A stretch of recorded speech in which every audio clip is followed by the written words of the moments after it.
Do you have a world language honor society in your school? Have you thought about bringing one to your school? In this episode, Regina Symonds, a French teacher in Massachusetts, joins me to talk about the benefits of having a language honor society in your school. She shares the details for starting and maintaining a chapter, along with cultural, social, and service activities that the group members engage in. You might be thinking of these language honor societies as just for high school students. Not the case. There are also opportunities for middle schools to get involved. Lots to learn, so let's jump in. Are you a language teacher looking for some reassurance that what you're doing in the classroom is on the right track? Or maybe you're looking for some ways to teach even more effectively. If you're one or the other or somewhere in between, you've landed in the right place. This is the World Language Classroom Podcast with your host, me, Joshua Cabral. You're about to get tips, tools, and resources so that your students continue to rise in proficiency and communicate with confidence. Let's jump in. Vamos, allons-y. Hello, my friends. Bonjour, mes amis. Hola, mis amigos. Welcome to the World Language Classroom Podcast. I am Joshua Cabral, and you know that I know that you are an incredible teacher. Why? Because the one thing I know about you is you're listening to a podcast about language teaching.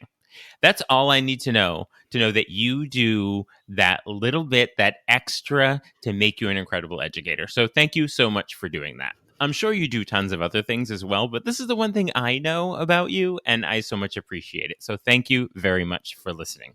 So on today's episode, we're going to be talking about world language honor societies. And in a lot of our schools, particularly in our high schools, we have our national honor societies, but there are actual honor societies that are specific to world languages. So I'm joined today by Regina Symonds, and she has a wealth of experience working with world language honor societies. And Regina is a French teacher in Massachusetts, and she has well over 30 years of experience. I have personally known her and worked with her professionally in the conference world and even serving on a board together for well over 15 years. So we go way back. And she currently is a French teacher at the Triton Regional High School, which is in Byfield, Massachusetts. And she does a lot of work with MAFLA, which is the Massachusetts Association. Shout out to a state association. You know, I love them. And ACTFL, as well as AATF. So welcome, Regina, to the World Language Classroom Podcast. It is such a pleasure to have you here. Well, thank you so much, Joshua. It's really a pleasure to be here, and I'm so excited about sharing my experience with World Language Honor Societies with you. I know that specifically with AATF, as such a dedicated and devoted French teacher, you do a lot of work with AATF. And could you tell us more specifically about what your role is with the AATF organization? My current role actually, I have two roles. One role is on a more local level. I am the secretary for AATF Eastern Massachusetts. I am currently the president of the Société Honoraire de Français. AATF, of course, has been my guiding light ever since my methods class in college, when my methods of teaching a foreign language teacher required an AATF membership as part of the course. AATF is the American Association of Teachers of French. I know that you've been doing a lot of workshops in addition to all that with AATF for years. I remember it was probably 16, 17 years ago when I first saw a workshop with you. It might have been at MAFLA, which is our state organization, but you were sort of one of those OG presenters that got me really interested in the presenting world. So thank you so much for what you've been doing for so long. And now today I love attending your workshops, Joshua. Thank you for sharing all of the things that you share with all of our colleagues across the nation. It comes full circle.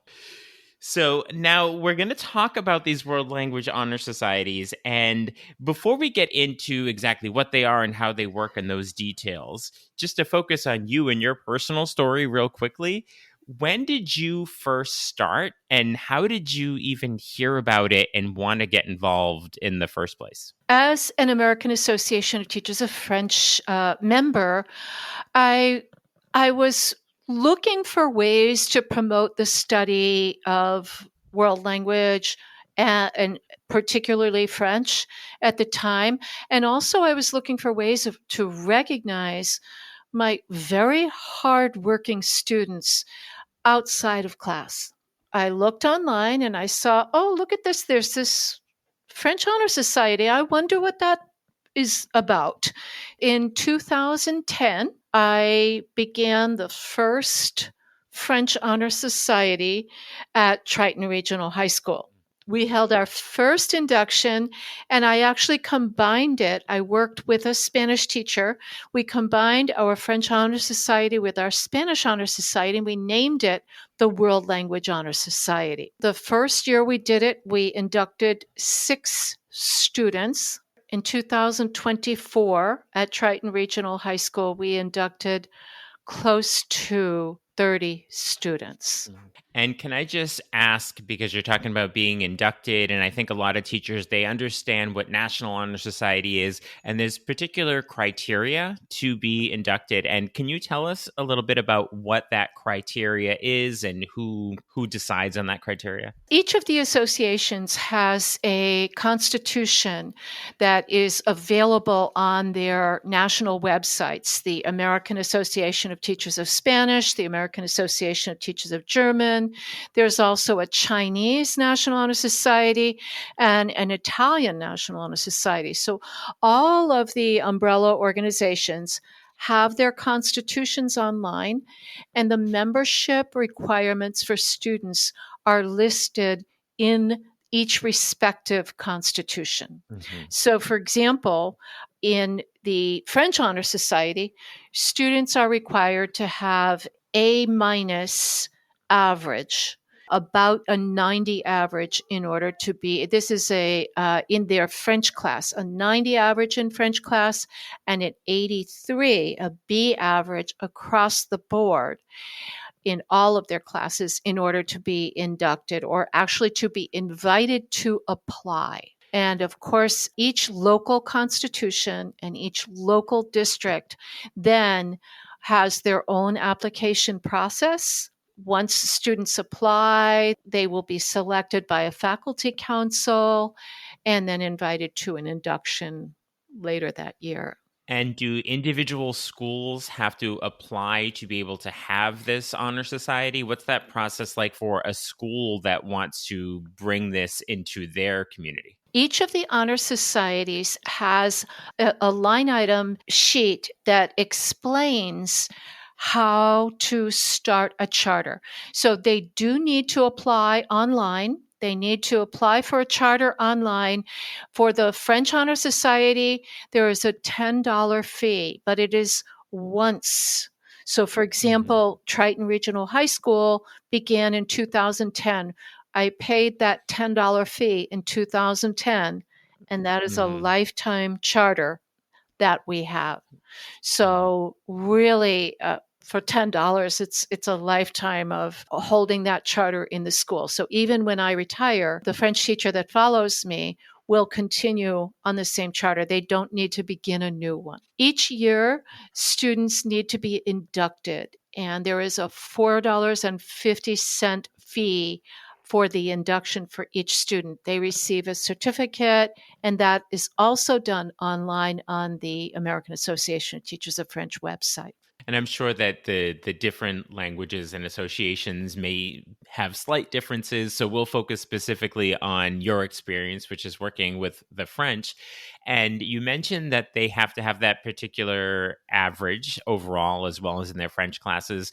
And can students be invited at any level? Do they have to have a certain number of years or proficiency level? Like, who is invited? They need to have completed at least 2 full semesters or 2 full years of French before they can be invited. So that's one of the requirements. And then another requirement for the student members is that they must be enrolled in the highest level of French for which they qualify after the induction. So depending upon the school, when they have completed those 2 years of French varies depending on whether the school begins their study in sixth grade or in eighth grade.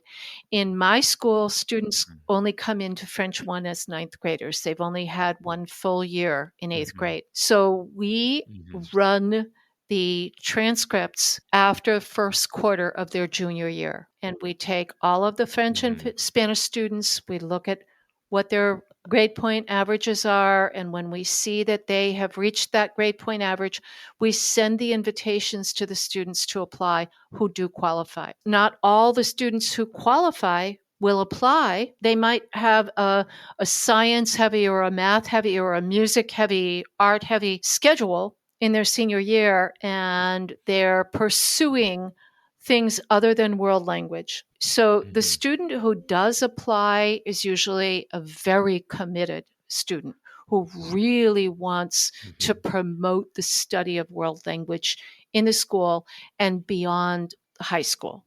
I have a student who graduated, I'm saying because was teaching in middle school. He graduated as an eighth grader, and he had moved to Pennsylvania. We're in Massachusetts. He had moved to Pennsylvania, and at the end of his ninth grade year, his mother sent me a photo. I actually think she put it on Facebook, and she said his name was Owen, and she said Owen was the first ninth grader in their school to be inducted into the Wow, French how National Honor exciting! Society.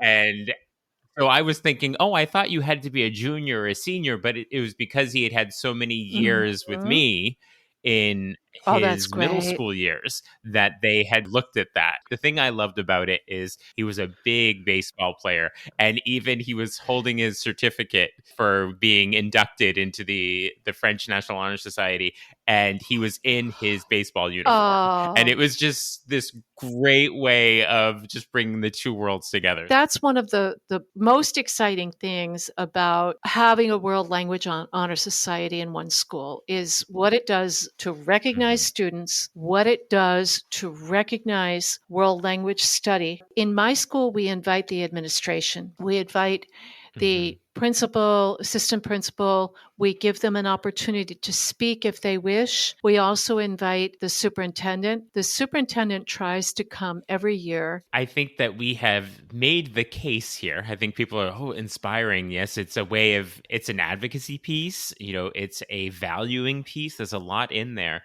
In terms of students, what are the benefits of being a member? Because you have to apply. I'm sure there's criteria and things you have to write, and I'm not sure exactly what's involved in that piece, probably depending on school. But what is going to be that motivation for a student to want to be a member of a world language honor society? So many motivating factors.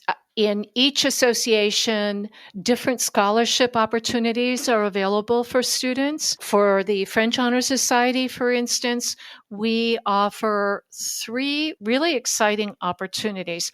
One is at the middle school level, there's a Jeunes Amis du Français, which is a middle school honor society that's specifically for middle school students. And the Jeunes Amis du Français club and association, there's like a culture piece and there's an academic piece. They have a writing contest every year that offers a monetary prize and publication of a student's writing in the Elan, which Fanny Clonch is the editor Hmm. of. And in that publication, it's absolutely beautiful to see student publications. Last year's topic at the Jeunes Amis du Français middle school level was to choose a French speaking country and write a postcard from that French speaking country. It was Hmm. delightful to see what students had done, and we had more participation than we ever had before. So for them, it's an opportunity to earn recognition, to become published, and also to receive that honor at the middle school level. For high school students, there is a Francophone Studies stipend opportunity, which also has a quite large monetary prize,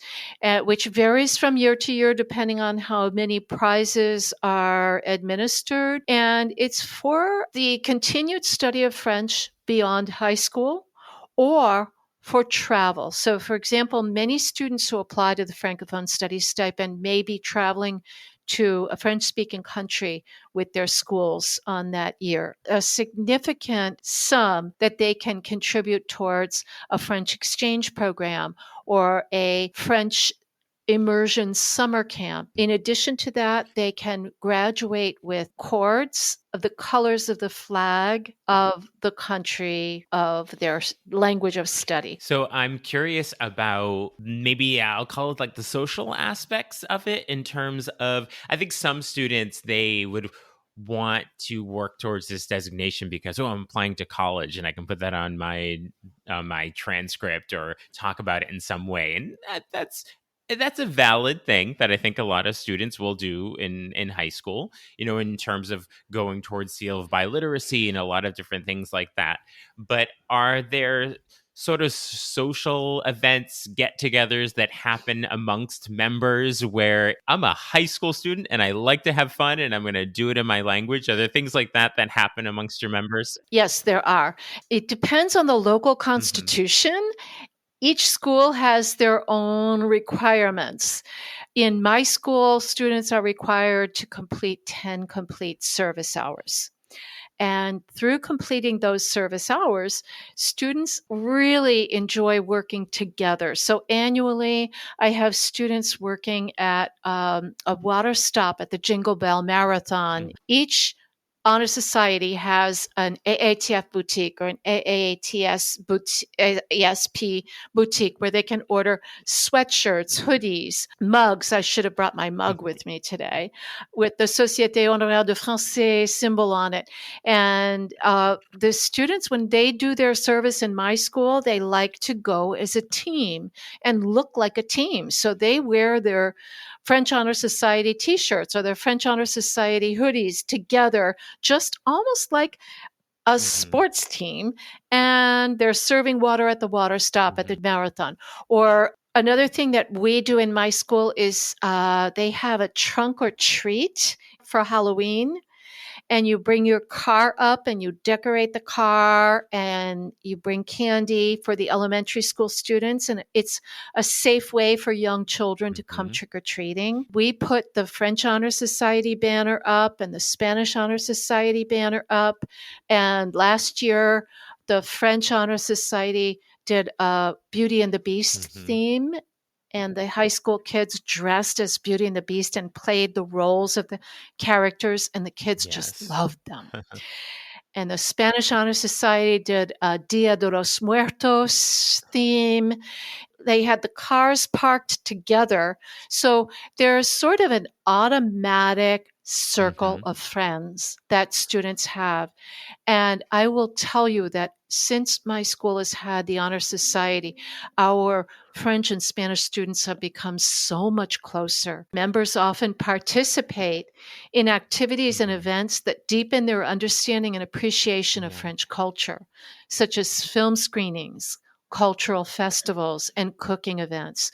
So it's a really nice way to promote the study of language beyond that. It does go above and beyond the academic. Teachers listening to this would say, oh, we have a French club and we do those. We do that in our French club. In addition to having a language club, which happens in a lot of schools, what is that additional benefit of having an honor society for students as well as teachers? I'm going to quote my teacher rep, Kimberly Bryant Harder, in response to that question. From an academic standpoint, it allows students to expand their knowledge of the language, its geographical areas, improve their leadership qualities, and build a unique resume. From a personal perspective, it enables students to practice their social skills, to gain confidence, to explore personal interests, and to develop their capacity for serving others. That whole leadership and service component, and I think that's what we often hear about when we hear about like the National Honor Society, not specific, but the general National Honor Society. There's the leadership and service components in there. And I think that's the distinguishing characteristic between Spanish Club and the Spanish honor society. Yes, and these kids really are leaders for our school. And we have positions of officers. So there's a president of the Honor Society, there's a vice president, there is a secretary, treasurer, social chairperson, and historians. And the historians' duty is to take pictures of these events and publicize and get it out there on the school website, on social media. So there's that constant promotion in addition to the social aspects. Yes. If I'm a teacher listening to this right now, to kind of circle back to the way we started, okay, I'm interested in starting one of these honor societies in my school this year. So can you walk me through what are the steps that I take to bring this to my school this year? The steps to start a French Honor Society chapter, and the other organizations are quite similar. But the first thing that they need to do is they must be a member of the American Association of Teachers of French, or German, or Spanish, or Chinese, or Italian. So if they are not current in their membership, they must become current members. And once they've done that, they should read the Constitution to ensure that their plans for the chapter fall within the national guidelines. The third thing they should do is complete a charter application online. They can select, if they wish, their first choice for the name of their chapter. They need to pay a one-time $10 charter fee. Once they've paid that $10 charter fee, they can pay by credit card, check or money order, or purchase order now. Then they can create their own chapter bylaws. The chapter bylaws can be made for the local association.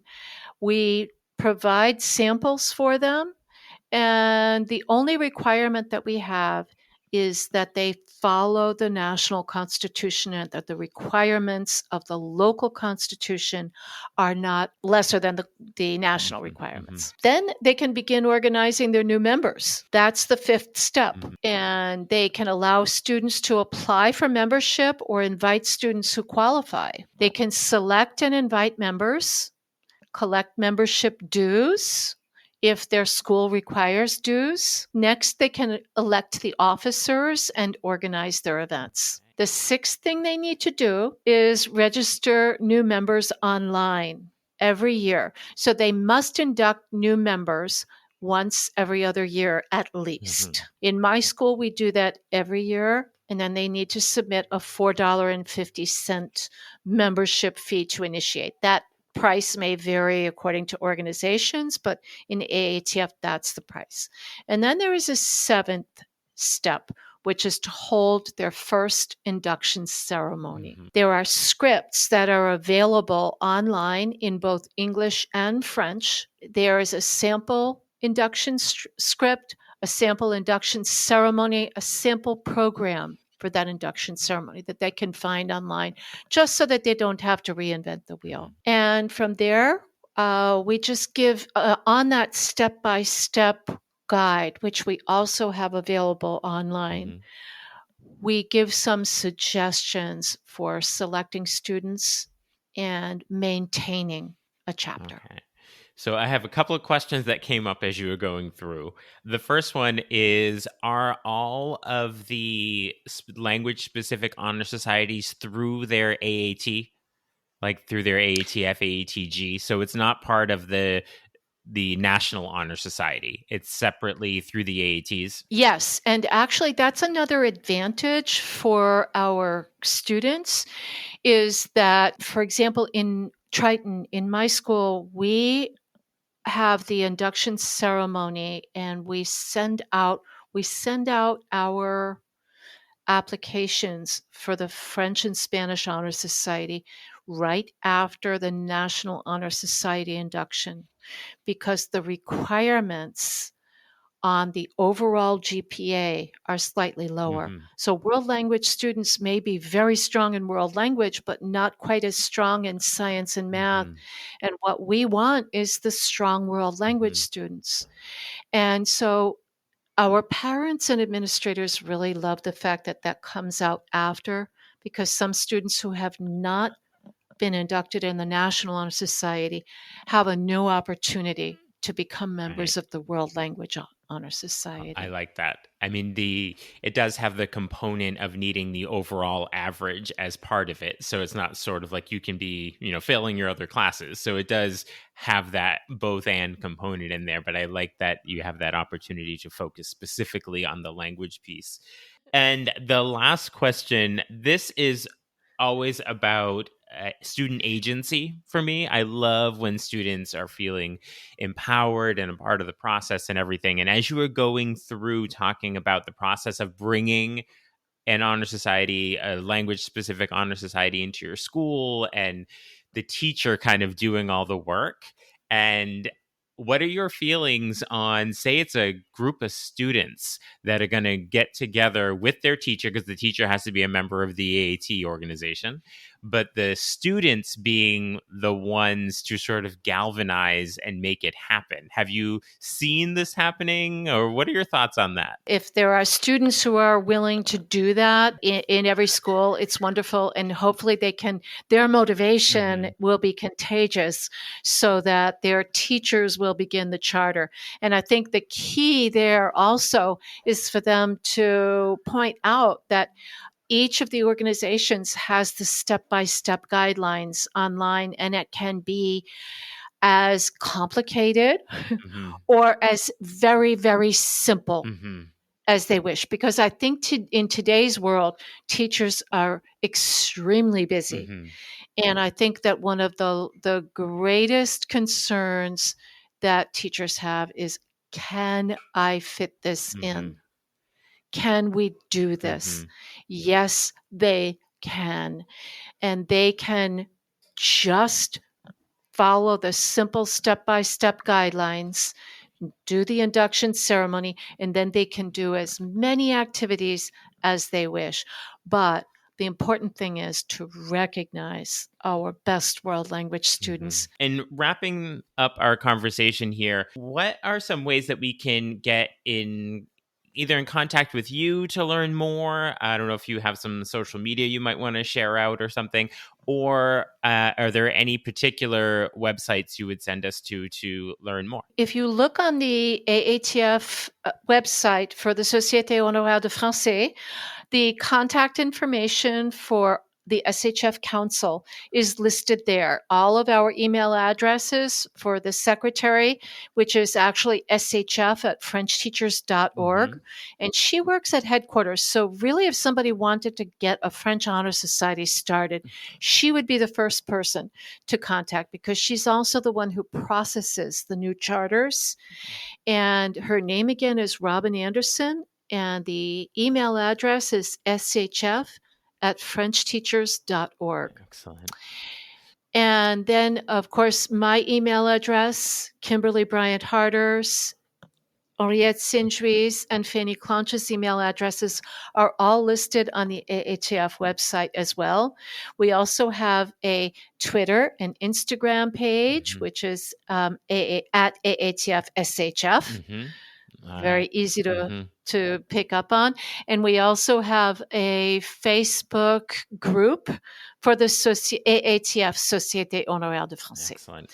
So many different ways to get in touch with us. We love hearing from everyone. Believe it or not, we have over 1,800 French Honor Society chapters nationwide. Wow. The number of the Jeunes Amis du Français charters is increasing rapidly. And for listeners, I'm going to do the legwork a little bit, and I will find the links to the honor societies for the other languages and make sure that those are in the show notes, just to save you just a little bit of Googling. I'll make sure they're right there so you can click right on them. And before we head out and say our goodbyes, our au revoir, Regina, can you leave us with some advice? I always love to leave teachers with some hearty advice. So, what can you leave us about, starting an honor society? Just leave us with some advice. The best advice I could give is, if you're asking whether you should begin one or not, I entirely encourage you to do so. It's a wonderful way not only of promoting the study of world language in your school, but also sustaining that program, and encouraging students, if you would like your students to study beyond that 2-year requirement, please encourage them to become members of the French Honor Society. Mhm. It's also a great way to make the language visible. It's so wonderful to see students at graduation, students who you've known and loved through high school, wearing the chords, the colors of the language that they're studying. Regina, c'est toujours un plaisir de te parler. J'aime bien passer du temps avec toi. Thank you so much for everything you offered and inspiring us to bring a language honor society into our schools. Thank you so much. Thank you so much. Merci mille fois. Bye. C'est toujours un plaisir de parler avec toi aussi. Et I really wish you a wonderful, you and all of our colleagues that are listening, a wonderful academic year. And I hope to see some new charters beginning soon. What are your takeaways from that conversation with Regina Symonds? I hope that you're feeling inspired to bring a World Language Honor Society to your school, or that you got some new ideas for programming if you already have one. Be sure to check out the show notes to connect with Regina Symonds and also see the links to the various language honor societies and their websites. You'll also see the link to sign up for Talking Points, my weekly email newsletter with tips and resources for language teaching. There are also links to get in touch with me if you'd like to work together. We can do that in person in your school or remotely. I will talk to you soon. Bye for now. Thank you for listening to the World Language Classroom podcast. Be sure to follow or subscribe wherever you're listening so that you never miss an episode. Let's keep the conversation going on social media. Connect with me on X, aka Twitter, Facebook, and Instagram at WL Classroom. And for even more valuable resources, visit my website, WLClassroom.com, where you'll find over 300 blog posts about language teaching. So stay inspired, keep growing, and continue making a difference in your language classroom.